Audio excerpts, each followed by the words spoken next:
couldn't do anything about it under the braking. It didn't look to me as if there was any unusual weaving from Paul. He comes back across into his braking position. I guess Bruno would say, well, my car was there, but certainly it was difficult to judge from that camera angle. This should be a lot better. So Paul stays defensive on the left. You're not allowed to close down the braking zone, and arguably that was certainly very tight.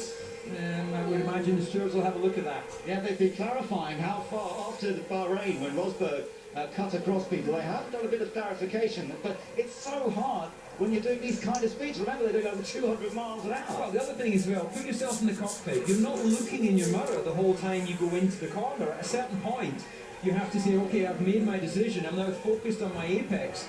And you don't have little park sensors in there that start beeping furiously when another car's close to you. Oh, Perez, sorry to interrupt you. Big slide there. A lot of opposite lot going into the chicane. He's in 8th place. Perez gained a lot at the start, actually, more than I realised. We've got Toro Rosso's lost control of the braking. Jean-Eric Vergne, and he's off. He's off onto the grass, and looks like rear suspension's damage. Now, did that actually go in the braking zone, or is that a result of going over the curb?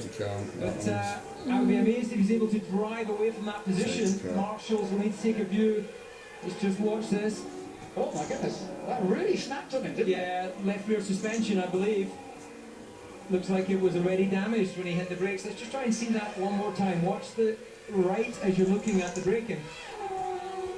Well, hard to know if it was the curb that did the damage. Didn't look like the rear of the car hit the curb. The front certainly did, and if you look at the left rear, it's pointing the wrong angle. So we'll hear from the team. Certainly the underside of the chassis took quite a hit.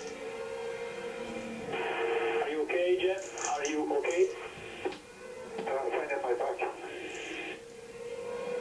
Yeah, so he looked at a painful back. I mean, he'd come down hard. The driver's coccyx sits right on the base, and they've got obviously the wave jellos there, telling them that the incident, no overtaking allowed there. You hear the engineer called him Jeff, Jean-Eric Vergne. That's what he's known within the team. Box, boost to 0. As we thought, Mercedes are on a 2-stop, and Nico Rosberg is being brought in, but that 4 start, David, for him is making life difficult. Indeed. Well, he got 3 times the message. I wonder if he confirms 3 times. Okay.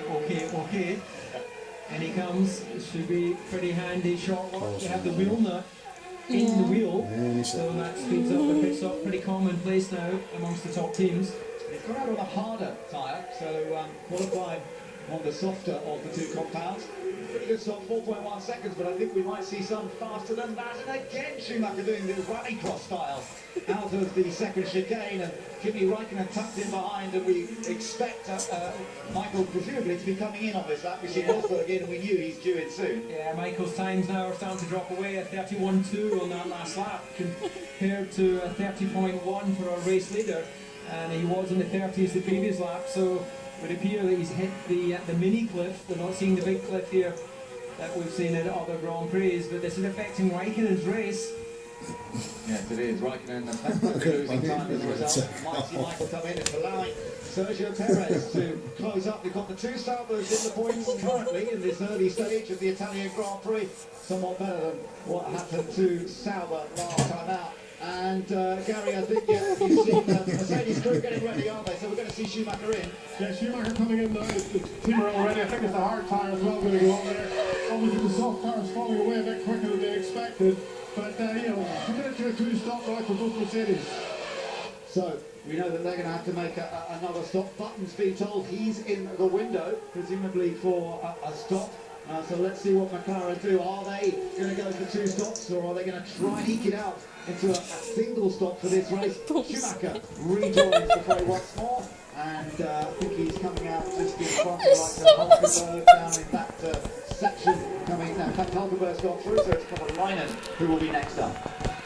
There's a lot of work going on at Ferrari.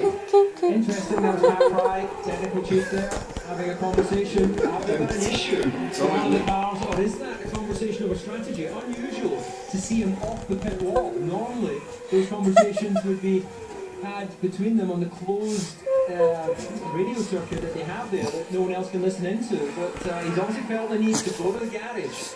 Now, maybe Gary, if you're down in Ferrari, you can get a line for us.